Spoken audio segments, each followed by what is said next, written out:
ഇപ്പോൾ ഗിരിജയ്ക്ക് വേണ്ടത് എന്താണെന്ന് ഞങ്ങളോട് പറഞ്ഞത്, ഞങ്ങളുടെ ഉൾപ്പെടെ ഞങ്ങളോട് പറഞ്ഞത് കാര്യം എന്ന് പറയുന്നത് ഈ കുട്ടീനെ വിവാഹം കഴിച്ചയക്കണം. പിന്നെ ആ കുട്ടി ഇപ്പോഴത്തെ സാഹചര്യത്തിൽ രണ്ടുപേർക്കും ചിലവിന് വേണം. പിന്നെ അവർക്ക് ചില അസുഖം ഉണ്ടെന്ന് പറഞ്ഞാൽ അതിനൊരു ചികിത്സ വേണം. അതുകൊണ്ട് അവർക്ക് രണ്ടുപേർക്കും ചിലവിന് വേണം. പിന്നെ ഇത്തരം കാര്യം അത് എൻ്റെ തീരുമാനം ഞാൻ പറയട്ടെ. എനിക്കിപ്പോൾ സാമ്പത്തികമായിട്ടായാലും ശാരീരികമായിട്ടായാലും അവരെ ചെലവിന് കൊടുക്കാനോ എന്നെ സംരക്ഷിക്കാൻ എന്നെ കൊണ്ട് കഴിയും. എന്നെ അവർ സംരക്ഷിക്കേണ്ട ഒരു അവസ്ഥയിലാണ് ഇപ്പോൾ ഞാൻ. കാരണം ഞാൻ ആർട്ടുവായതിൻ്റെ എല്ലാ റെക്കോർഡുകളും കൊണ്ടുവന്നിട്ടുണ്ട്. അതിനുശേഷം എൻ്റെ ഒരു സൈഡിന് ഇപ്പോൾ ഒരു ബലക്ഷയം വന്നിട്ടുണ്ട് നടക്കുന്നതിന് വേണ്ടി. വേറെ ഒന്നും ചെയ്യാൻ പറ്റുന്നില്ല. അതങ്ങനെയുള്ളൊരിതുണ്ടായിരുന്നു എനിക്ക്. പിന്നെ അത് കൂടാതെ ഇപ്പോൾ അവർക്കത് വേണമെന്ന് പറഞ്ഞിട്ടുണ്ടെങ്കിൽ അവരെ കടം എന്ന് പറഞ്ഞിട്ടുണ്ടെങ്കിൽ ഞാൻ ഗൾഫിൽ നിന്ന് വരുന്ന സമയത്ത് ഞാൻ ഇവരോട് ചോദിച്ചു എന്താണ് പ്രശ്നം. അപ്പോൾ ഇവരുടെ ഈ സ്ത്രീയുടെ സഹോദരനാണ് ആ വീടിൻ്റെ പണി ഏറ്റെടുത്തിട്ടുണ്ടായിരുന്നു. 1.5 ലക്ഷം രൂപ കൊടുത്തന്നെ പണി എടുത്ത് അന്ന് അത്രയേ ഉള്ളൂ. ഒരു വെട്ടുകല്ലിന് 8 രൂപേൻ്റെ സ്പോട്ടിൽ വരുന്ന കാലത്താണിത്. അപ്പോൾ അന്ന് 1.5 ലക്ഷം രൂപയ്ക്ക് വാർത്തലാവുന്നതേ ഉള്ളൂ. ഫൗണ്ടേഷനെല്ലാം ഇട്ടിട്ടുള്ളതാണ്. ഫൗണ്ടേഷനൊക്കെ ഇട്ടിട്ടുള്ളതാണ്. ഫൗണ്ടേഷനൊക്കെ ഇട്ടില്ല. എത്ര 10-15 വർഷങ്ങൾക്ക് മുമ്പേ ഉള്ളതാണിത്. അത് കഴിഞ്ഞതിന് ശേഷം അവർ കോൺട്രാക്ടർമാരായിരുന്നു. അവർ കോൺട്രാക്ട് പറഞ്ഞിട്ടുള്ളതായിരുന്നു. അങ്ങനെയാണ് ഇതെടുത്ത്. അതിനുശേഷം ഞാൻ ഇത് കഴിഞ്ഞിട്ട് തിരിച്ച് ലൈവിന് ഞാൻ വരുമ്പോൾ വീട്ടിലോട്ട് വരുമ്പോഴത്തേക്ക് ഇവർ രണ്ടുപേരും മാത്രം എയർപോർട്ടിലോട്ട് വന്ന് വണ്ടി കൊണ്ട് ലാലെന്ന് പറയുന്ന ഒരാളുടെ വണ്ടിയിലാണ് വരുന്നത്. അവിടെ അവനാണ് എൻ്റെ വണ്ടി എപ്പോഴും എന്നെ കൊണ്ടുവരുന്നത്. അങ്ങോട്ട് വരുമ്പോഴത്തേക്ക് ഈ കുട്ടിയുടെ കാതിലും കഴിച്ചിലൊന്നുമില്ല, അദ്ദേഹത്തിൻ്റെ കാതിലും കഴിച്ചിലൊന്നുമില്ല. ഞാനിതൊക്കെ ഇട്ട് കൊടുത്തിട്ട് പോയിട്ടുള്ളതാണ്. ഒന്നുമില്ല. അപ്പോൾ ഞാനൊന്നും മിണ്ടിയില്ല. വണ്ടിക്കകത്ത് വെച്ച് സംസാരിച്ചൊന്നും മിണ്ടിയില്ല. വീട്ടിൽ വന്നപ്പോഴത്തേക്ക് കുറേ ആൾക്കാരും ഇങ്ങനെ വരുന്നു. ഓരോ അടുക്കളയിലും അവിടെ ഇവിടെയൊക്കെ കുറേ ആൾക്കാർ വന്നു. ഞാൻ വെച്ചു എന്താ പ്രശ്നം. ഞാൻ വെച്ച് ഞാൻ വന്നതിൻ്റെ പേര് എന്നെ കാണാൻ വന്നതായിരിക്കും വിചാരിച്ചു. കുറച്ച് കഴിഞ്ഞപ്പോൾ അവർ പറഞ്ഞു, ഗിരിജ ഞങ്ങളടുത്ത് പറഞ്ഞു നീ 5 ലക്ഷം രൂപ കൊണ്ടാണ് വരുന്നത്, ഞങ്ങളുടെ അടുത്തുനിന്നൊക്കെ കടം വാങ്ങിച്ചിട്ടുണ്ട്. അത് ഞാൻ പറഞ്ഞു ആര് കടം വാങ്ങിച്ചു, ആര് പറഞ്ഞു കൊടുക്കാൻ. അപ്പോൾ അവരെങ്ങനെയാണെന്നുള്ളത് ചോദിച്ചു. ഞാൻ പറഞ്ഞു ഞാനിതൊന്നും അറിഞ്ഞിട്ടുള്ള കാര്യങ്ങളല്ല. അപ്പോൾ അന്ന് എൻ്റെ അടുത്തൊരു വളയുണ്ടായിരുന്നു. ഇവർക്ക് ഇടാനായിട്ട് ഞാനൊരു വള കൊണ്ടുവന്നിട്ടുണ്ടായിരുന്നു. അപ്പോൾ അവരെല്ലാവരും കൂടെ വന്നിട്ട് പറഞ്ഞു എന്നെ മാതിരിയാണ് ഞങ്ങളെ നിന്നൊക്കെ ഇങ്ങനെ കാശ് വാങ്ങി. ഞാൻ പറഞ്ഞു നിങ്ങൾ കാശ് വാങ്ങിച്ചത് എന്തെന്നാണ്, ഞാനറിയാതെ ഇവർ ഇങ്ങനെ ഇത്രയും അത് ഓരോരുത്തർ വലിയ എമൗണ്ട് വാങ്ങിക്കുക എന്ന് പറഞ്ഞാൽ അത് വാങ്ങിയതിന് രേഖയില്ല, കൊടുത്തതിന് രേഖയില്ല, ചിലവാക്കിയതിന് രേഖയില്ല. ഞാൻ പറഞ്ഞു ഒന്നുകിൽ ഇത് വാങ്ങിയതിനോ രേഖ വേണം, ഞാൻ നിങ്ങൾക്ക് തരണമെങ്കിൽ, ഇല്ലേ കൊടുത്തതിനോ രേഖ വേണം നിങ്ങൾക്ക് തരണമെങ്കിൽ, ഇല്ലേ ഇത് ചിലവാക്കിയതിനോ രേഖ വേണം. നിങ്ങൾ ഓരോരുത്തർ വന്ന് എനിക്ക് 20 തരാണ്ട് എനിക്ക് 30 തരാണ്ട് എന്ന് പറഞ്ഞാൽ ഞാൻ എവിടെ നിന്ന് എടുത്ത് കൊടുക്കുന്നത്? എനിക്ക് കൊടുക്കാൻ പറ്റില്ല. അല്ലല്ല, ആ വള ഞാനും ഗിരിജയും കൂടെ പോയിട്ട് ആറ്റിങ്ങൽ ഒരു സ്ഥലത്ത് പോയിട്ടാണ്. അതാ ഞാൻ പറഞ്ഞത്, നമ്മൾ സംസാരിക്കുന്ന സത്യമാണോ അറിയണമെങ്കിൽ ഞങ്ങൾ ഒന്ന് ഹിപ്നോട്ടിസം ചെയ്യണില്ല, നുണ പരിശോധനയ്ക്ക് വിടണമെന്ന് പറഞ്ഞാൽ അത് ഞാനും ഗിരിജയും കൂടെ കൊണ്ടുപോയി വിറ്റതിന് ശേഷമാണ് ഇവരെ താമസിക്കുന്ന വീടിൻ്റെ അടുത്തുള്ള 1-2 പേർക്ക് ഞങ്ങൾ അന്ന് കുറച്ച് പൈസ ഒന്ന് കൊടുത്തിട്ടുള്ളത്. രാത്രി ഓട്ടോയിൽ കയറി വരുന്നേം കണ്ട് പിന്നെ ആ വള കണ്ടിട്ടില്ല. അന്ന് അടിയായിരുന്നു. വീട് പണിക്ക് ഈ പൈസ കംപ്ലീറ്റ് അയച്ചു കൊടുത്തോ? വീട് പണിക്ക് ലോൺ എടുത്തതുണ്ടായിരുന്നു, അത് കൂടെ ഞാൻ അയച്ചു കൊടുത്തോണ്ട്. അത് തന്നെ രേഖ എടുക്കണമെന്ന് പറഞ്ഞു അരി ബാങ്കിന്ന്. ബാങ്കിലോട്ട് ബാങ്കിൽ നിന്ന് രേഖ എടുത്തു കഴിയുമ്പോൾ അറിയാമല്ലോ ഞാൻ പണം അയച്ചിട്ടുണ്ടോ ഇല്ലെന്നുള്ള അറിയാൻ പറ്റും. ഇല്ലെന്നുള്ളത് സത്യം തെളിയിക്കും. പിന്നെ അമ്മ ഇതിന്റെ പ്രശ്നം എന്താണെന്നറിയോ, നിങ്ങൾ ആരും വിശ്വസിക്കുന്നില്ല. നിങ്ങൾ നിങ്ങളുടെ ഭർത്താവിനെ വിശ്വസിക്കണം. അങ്ങേര് കടം മേടിച്ചിട്ടുണ്ടെങ്കിൽ അങ്ങേര് കടം അടയ്ക്കും. ഇല്ല സാറേ, നിങ്ങളുടെ 3 മക്കളെ 2 മക്കളെയും കല്യാണം കെട്ടിച്ച് അയച്ച ആള് ചെയ്യത്തില്ല സാറേ. ഇതെല്ല സംഭവങ്ങൾ നിങ്ങൾ ഇപ്പോഴും ഇവിടെ ഇരുന്നുകൊണ്ട് എങ്ങനെ കടം അടയ്ക്കും, എങ്ങനെ ചെയ്യും, എന്തിനാ നിങ്ങൾക്ക് വേവലാതി? ഇതെല്ലാം കഴിഞ്ഞതിന് ശേഷമാണ് മക്കളെ പിടിച്ച് കെട്ടിക്കാനായിട്ട്. അല്ല എന്തോ അങ്ങേര് നോക്കിക്കോളും, നല്ല മനുഷ്യനാ, എന്നാലും നോക്കിക്കോളും. നിങ്ങൾ ചുമ്മാതെ ഇരുന്ന് കരഞ്ഞ് ഞങ്ങൾ കുറേ കരഞ്ഞപ്പോൾ ഞങ്ങൾ വിചാരിച്ചു അയ്യോന്ന്. പക്ഷെ നിങ്ങൾ അതിരി കവിഞ്ഞാ പോകുന്നത് ഓരോ കാര്യങ്ങളും. എന്താ വേണ്ട? ചെലവിന് കിട്ടണം 5 സെന്റ് കിട്ടണം. എത്ര വീതം കിട്ടണം? ഒരു വീട്, ഒരു വീട്. പിന്നെ എൻ്റെ മോളെ കല്യാണം കഴിച്ചായി. കേട്ടോ, ഇനി ഇതിൽ എന്തൊക്കെ നിങ്ങൾക്ക് എനിക്ക് ചെയ്യാൻ സാധിക്കുന്ന ഈ ഒരു കാര്യം മാത്രമേ. ഏതൊക്കെയാണ്? കാരണം എൻ്റെ ഇപ്പോൾ അവിടെയുള്ള വസ്തുവകകളുണ്ടല്ലോ, അത് 25 സെന്റും വീടുമുണ്ട്. അത് വിൽക്കുക. അത് വിറ്റതിന് ശേഷം അത് എന്ത് വിലയ്ക്ക് കിട്ടുന്നോ ബാങ്കിൽ കൊടുക്കാനുള്ള ബാധ്യത തീർക്കുക.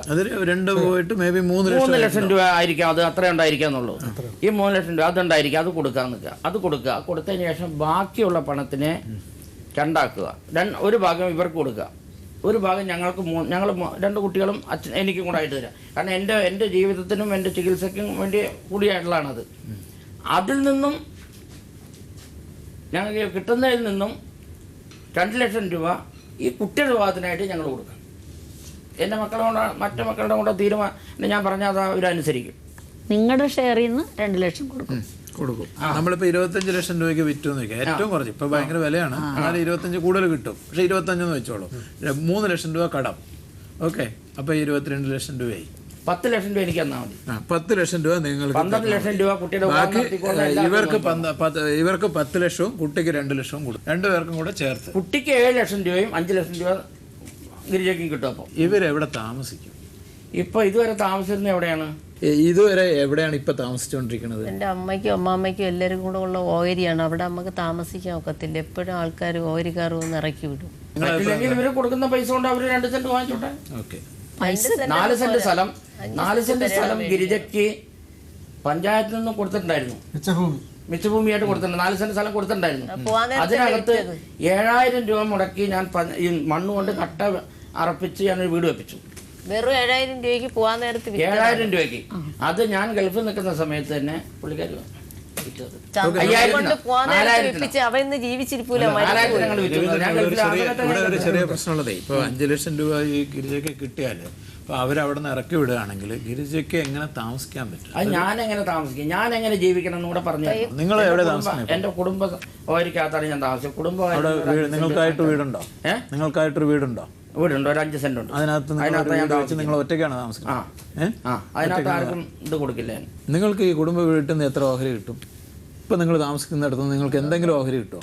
അമ്മയ്ക്കും അമ്മാമ്മയ്ക്കും മാമനും എല്ലാം കൂടെ ഉള്ളതാണ് സാറേ. എനിക്ക് അറിയാൻ വയ്യ. ഞാൻ പറഞ്ഞുതരാം. ഞാൻ പറഞ്ഞുതരട്ടെ. 6 സെന്റ് സ്ഥലമുണ്ട്. അത് 5 ഉള്ളു. 5 സെന്റ് സ്ഥലം. ഈ 5 സെന്റ് സ്ഥലമുള്ളതിനെന്ന് പറഞ്ഞാൽ ഒരു മാമനും പിന്നെ ഒരു കുഞ്ഞമ്മയുടെ മോളുണ്ട്, ഇവരുണ്ട്. 3 ഓഹരിയുണ്ട്. അവർ അദ്ദേഹത്തിന്റെ ഓഹരി കൊടുത്തു വിട്ടിട്ടുള്ളതാണ്, നേരത്തെ കൊടുത്തിട്ടാണ്. അപ്പൊ ഇതിനുള്ള ഇത്രയേ ഉള്ളൂ. അമ്മമ്മയുടെ ഓഹരി ഉണ്ട്. അമ്മമ്മയ്ക്ക് പേരുണ്ടായിരുന്നു. അമ്മമ്മയ്ക്കും 4 ഇതിൽ അമ്മമ്മയ്ക്കും ഇവരുടെ അമ്മയ്ക്കും ഇവരുടെ കുഞ്ഞമ്മയ്ക്കും മാമനും കൂടെ ആയിരുന്നു. ഒരു മാമനും കൂടെ ആയിരുന്നു. അതിൽ മാമൻ മരിച്ചു. അതിന് അവരുടെ കുട്ടികളുണ്ട്. അമ്മമ്മ മരിച്ചപ്പോൾ ആ അമ്മമ്മയുടെ ഓരോ കുട്ടികൾക്കെല്ലാം അവരുടെ മക്കൾക്കായിരിക്കും. ബാക്കിയുള്ള 3 പേർക്കും കൂടെ ഈ 5 സെന്റ് സ്ഥലം കിട്ടും. ഇവർക്ക് അന്ന് 4 സെന്റ് ഗവൺമെന്റിൽ നിന്ന് കിട്ടിയിട്ടുള്ളതാണ്. ഇനിയിപ്പോ ഇവർക്ക് ഈ 1.5 സെന്റ് 4 സെന്റ് ഇപ്പൊ ഉണ്ടോ? അതൊക്കെ അവർ തന്നെ ഇപ്പൊ ഇവർക്ക് ആകെ ഉള്ളത് 5 സെന്റിന്ന് 2 സെന്റ് കിട്ടുമെങ്കിൽ അവർക്ക് നമുക്കിപ്പോ ഇവിടെ ഇരുന്നുകൊണ്ട് അവർക്ക് വീട് വെക്കാനുള്ളത് ഗവൺമെന്റിൽ കിട്ടുമല്ലോ. 2 സെന്റ് ഒന്നും കിട്ടില്ല. ഗവൺമെന്റിൽ വീട് വെക്കാൻ 2-3-4 ലക്ഷം രൂപ കിട്ടുമല്ലോ. ഈ ചെലവിന് തരിക എന്ന് പറയുമ്പോൾ നമ്മൾ കോടതിയിലൊക്കെ പോയിട്ട് ചെലവിന് വാങ്ങുമ്പോൾ അതിൻ്റെതായ ബുദ്ധിമുട്ടുകൾ എന്താണെന്ന് വെച്ച് കഴിഞ്ഞാൽ അദ്ദേഹത്തിന് ഇപ്പോൾ ഒരു ജോലിയോ വല്ലതോ ഉണ്ടെങ്കിലാണ് നിങ്ങൾക്ക് തട്ടടിക്കാൻ പോകണമെന്നാണ് നാളെ എൻ്റെ കൂടെ പറഞ്ഞത്. ഇപ്പോൾ അയാൾ തട്ടടിക്കാൻ പോകണ്ടെന്ന് വെച്ചോ, അയാൾക്ക് എന്തെങ്കിലും ഒരു അസുഖം കാണുമെന്നാണ് നമ്മൾക്കിപ്പോൾ പെട്ടെന്ന് അയാൾ പറഞ്ഞതും ഒരു വിശ്വസിക്കാൻ തോന്നിയത് അയാളുടെ അസുഖം ഉണ്ടെന്നുള്ളതാണ്. പിന്നെ പ്രായവും കുറച്ചായിട്ടുണ്ട്. നിങ്ങൾക്ക് എത്ര വയസ്സായി? ഇപ്പോൾ 58 വയസ്സ് കഴിഞ്ഞു. 58 വയസ്സായി. അപ്പോൾ നിങ്ങൾ ഈ ഇപ്പം ഞങ്ങൾ ചിലവിന് തരാം, അയാൾക്ക് ആരോഗ്യമുള്ളിടത്തോളം ചിലവിന് തരാം എന്ന് പറഞ്ഞു കഴിഞ്ഞാൽ നിങ്ങൾ ബാക്കിയെല്ലാം മറക്കുമോ? സമ്മതിക്കുമോ? ചെലവിന് തരാന്ന് പറഞ്ഞാൽ മതിയോ? ചെലവിനും തരണം ഞാൻ ഈ പറഞ്ഞത്. അതല്ല, ഇത്രയും പൈസ സ്വത്ത് തന്നു കഴിയുമ്പോൾ പിന്നീട് നമുക്ക് ചെലവില്ല. നിങ്ങൾക്ക് നല്ലത്. അതുകൊണ്ട് നിങ്ങൾ അയാളിപ്പോ ഗൾഫിലിരുന്നെങ്കിൽ ഞങ്ങളിപ്പോ അയാളുടെ അടുത്ത് പിടിച്ചു വാങ്ങിച്ചു ഞങ്ങൾ പറഞ്ഞേനെ ഇത്രയും രൂപ നിങ്ങൾക്ക് നല്ല വരുമാനമുണ്ട്, അവിടെ നിങ്ങളൊരു 10,000-5,000-6,000 റുപ്യ നിങ്ങൾ മന്തിൽ അയച്ചു. പൈസ കിട്ടിയിട്ടുണ്ട്. അറാങ്കോയിൽ എണ്ണ ശുദ്ധീകരിക്കുന്ന കമ്പനിയിലാണ്, നല്ല കമ്പനിയിലാണ്. ഇത്രയും രൂപ കിട്ടൂല ഇത് വിൽക്കുമ്പോൾ. പറ്റില്ലല്ലോ. നിങ്ങൾക്ക് കിട്ടാവുന്ന നല്ല ഒരു ഇത് കിട്ടി മാറണം എന്നുണ്ടെങ്കിൽ തിരിച്ച് മകളെ വിട്ടുകൊടുത്ത് അയാൾ കല്യാണം കഴിക്കാം, 1 കൊല്ലത്തിനകത്ത് ഇവിടെ കൊണ്ടുതരാമെന്നൊക്കെ പറയണത് ഒരു നമ്മളിവിടെ എല്ലാവരുടെ മുമ്പിലും പറയുന്നത് വിശ്വസിച്ചുകൊണ്ട് നിങ്ങൾക്ക് പോകാൻ പറ്റുമോ? നിങ്ങൾക്ക് അദ്ദേഹം 7 ലക്ഷം രൂപ തരും. തയ്യാറല്ല. എവിടെ പോകാൻ തയ്യാറില്ല? അല്ല, മോൾക്ക് അവരുടെ വീട്ടിലേക്ക് പോയി അദ്ദേഹത്തിന്റെ കീഴിൽ തയ്യാറല്ല. എന്താ നിങ്ങളുടെ സഹായം വേണ്ടത് ഇവിടെ നിന്ന്? എനിക്ക് വേണ്ടതെന്ന് പറഞ്ഞാൽ അത് വിൽക്കാനുള്ള, അതിപ്പോൾ വിൽക്കുന്നവർക്ക് ഇപ്പോൾ പെട്ടെന്ന് എന്തായാലും ബാങ്കിൽ നിന്ന് അത് ജപ്തി ചെയ്തത് വരാതെ നമ്മളിപ്പോൾ വിറ്റ് നമ്മൾ അവൻ്റെ ബാധ്യത തീർക്കുന്നവരേക്ക് ബാങ്കിൽ നിന്ന് ജപ്തി വരാതിരിക്കാനുള്ള ഒരു കാര്യങ്ങൾ കൂടെ. അതിപ്പോൾ ഇവിടെ നമ്മളൊരു എഗ്രിമെന്റ് ഉണ്ടാക്കിയിട്ട് കോപ്പി നിങ്ങൾ ബാങ്കിൽ കൊടുക്കുക. ബാങ്കിൽ കൊടുത്തിട്ട് ഒരു റിക്വസ്റ്റ് ലെറ്റർ കൊടുക്കുക, ഇങ്ങനെ ഒരു തീരുമാനമായിട്ടുണ്ട്, അപ്പോൾ ഞങ്ങൾക്ക് കുറച്ചുകൂടി ടൈം വേണം ഇത് വിൽക്കാനുള്ളത്, അപ്പോൾ ഇപ്പോൾ ജപ്തി നടപടി നിർത്തിവെക്കണം എന്ന് പറഞ്ഞുകൊണ്ട് നിങ്ങളൊരു ലെറ്റർ കൊടുക്കുക. അപ്പോൾ അവർ വെരിഫിക്കേഷൻ ഇവിടെ വരികയാണെങ്കിൽ കൈരളി ടി വിയിൽ നിന്ന് അതിൻ്റെ കൺഫർമേഷൻ കൊടുക്കും ഇങ്ങനെ സംഭവിച്ചിട്ടുണ്ടെന്നുള്ളത്. പിന്നെ ഇതൊക്കെ റെക്കോർഡാണല്ലോ. അപ്പോൾ അങ്ങനെ മിക്കവാറും എല്ലാ ബാങ്കുകളും, കാരണം ബാങ്കിനെ ജപ്തി ചെയ്ത് പിന്നെ അത് വിൽക്കലൊക്കെ കുറച്ച് ബുദ്ധിമുട്ടുള്ളതുകൊണ്ട് അവർ മാനേജർക്ക് തീരുമാനം എടുക്കാൻ പറ്റുമായിരിക്കും. നമുക്ക് ആ ഒരു രീതിയിൽ നിങ്ങൾ ആ ലെറ്റർ കൊടുക്കുക, അപ്പോൾ ജപ്തി വരില്ല ഉടനെ. പക്ഷെ നിങ്ങൾ വളരെ ഊർജിതമായിട്ട് തന്നെ ഈ സ്ഥലം വിൽക്കാനുള്ള ഇത് എത്രയും പെട്ടെന്ന് ചെയ്യാം. നിങ്ങൾ ഈ പറയുന്ന കാര്യത്തിന് സമ്മതമാണോ? ഇത്രയും ആഭരണങ്ങൾ ഇട്ടു അവിടെ നിന്ന് മേടിച്ചു കൊടുത്തു. പിന്നെ ഒരുപാട് കാശ് അയച്ചിട്ടുണ്ട്. അത് മുഴുവനും ഈ അമ്മ വന്ന് മുഴുവനും ചിലവാക്കി, എങ്ങനെയൊക്കെയോ ചിലവാക്കി. ഈ കൊടുക്കുന്ന കാശും ചിലവാക്കില്ലെന്ന് എങ്ങനെ അറിയാം? അതിന് നമുക്കൊരു അതെങ്ങനെ അറിയാം? അത് വന്ന് ഫിക്സഡ് ഡെപ്പോസിറ്റ് ആയിട്ട് ആ കൊച്ചിന്റെ പേരിൽ ഇടണം. ആ കൊച്ചിന്റെ കല്യാണത്തിന് മാത്രമേ എടുക്കാൻ പറ്റുള്ളൂ എന്നുള്ളൊരു കണ്ടീഷൻ. വേറൊരു കാര്യം, നമുക്ക് ഇവിടെ വെച്ച് പരസ്യമായിട്ട് ഇപ്പൊ ഇത് കൊടുക്കുന്നതാണല്ലോ, നമുക്ക് ചെയ്യാം.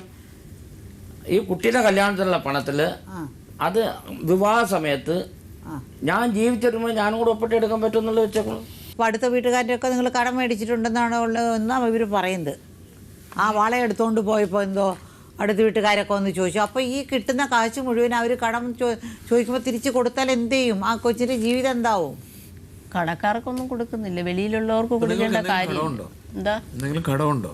ഈ വീടിന്റെ ബാങ്കിലുള്ളതല്ലാതെ വെളിയിൽ കടമുണ്ട്. എത്ര കടം? ഒരു 2 ലക്ഷം രൂപയുടെ അടുത്ത് കടം. അതന്നെ, ഇങ്ങനെ പല കടങ്ങളും അതൊന്നും അല്ല, ആ 2 ലക്ഷം രൂപ കടം വന്നത് എന്തുകൊണ്ടാണ്? എന്തിനാണ് അത് പെരേട വാങ്ങിച്ചത്? ഞാൻ സാറിന്റെ അടുത്ത് പറഞ്ഞില്ലേ, പലിശക്കെടുത്താണ്. സെന്റിന് 3700 രൂപ ആയുള്ളൂ. അങ്ങനെ മേടിച്ചതാണ്. കൊടുക്കേണ്ടത് അദ്ദേഹമല്ലേ?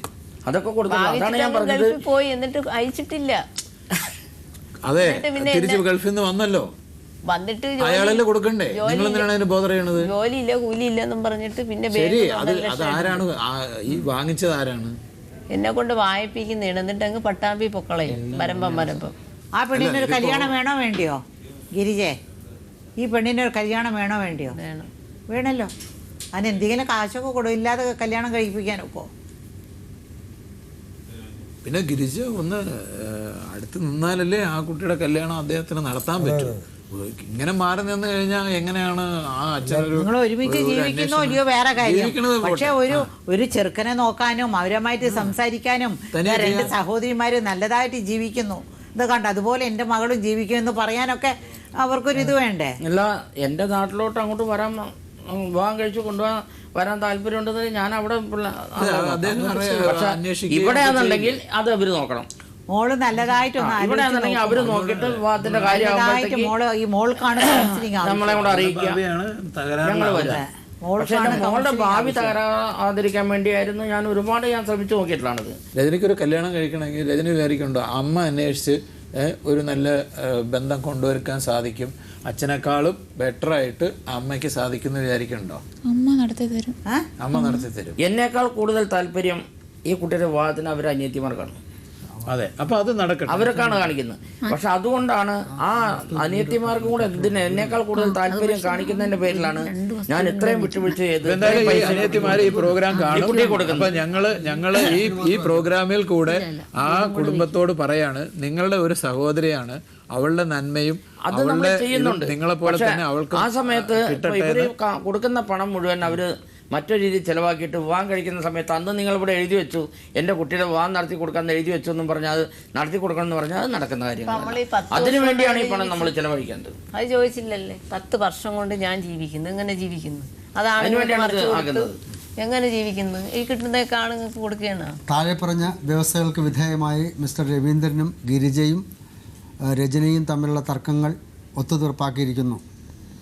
1. രവീന്ദ്രൻ്റെയും ഗിരിജയുടെയും പേരിലുള്ള 25 സെൻറ്റ് വസ്തു മിസ്റ്റർ രവീന്ദ്രൻ മുൻകൈയെടുത്ത് വിൽക്കും. വസ്തു വിറ്റ് കിട്ടിയ തുകയിൽ നിന്നും IOB അയിരൂർ ബ്രാഞ്ചിൽ നിന്ന് ലോണെടുത്ത വകയിൽ അടയ്ക്കാനുള്ള ബാക്കി തുക അടച്ച് ലോൺ ക്ലോസ് ചെയ്യുന്നതായിരിക്കും. ബാക്കി തുകയുടെ ഒരു പകുതി ഗിരിജയുടെയും മകൾ രജനിയുടെയും പേരിൽ IOB അയിരൂർ ബ്രാഞ്ചിൽ ഡെപ്പോസിറ്റ് ചെയ്യുന്നതായിരിക്കും. മറ്റേ പകുതി രവീന്ദ്രൻ, രജിത, രശ്മി എന്നിവർക്കായിരിക്കും. ഈ തുകയിൽ നിന്നും 2 ലക്ഷം രൂപ കൂടി രവീന്ദ്രൻ രജനിയുടെ വിവാഹ ചെലവിലേക്കായി കൊടുക്കാമെന്ന് രവീന്ദ്രൻ സമ്മതിച്ചിരിക്കുന്നു. ഗിരിജയോ രജനിയോ മേലിൽ രവീന്ദ്രനിൽ നിന്നും യാതൊരു തുകയും അവകാശപ്പെടുന്നതല്ല.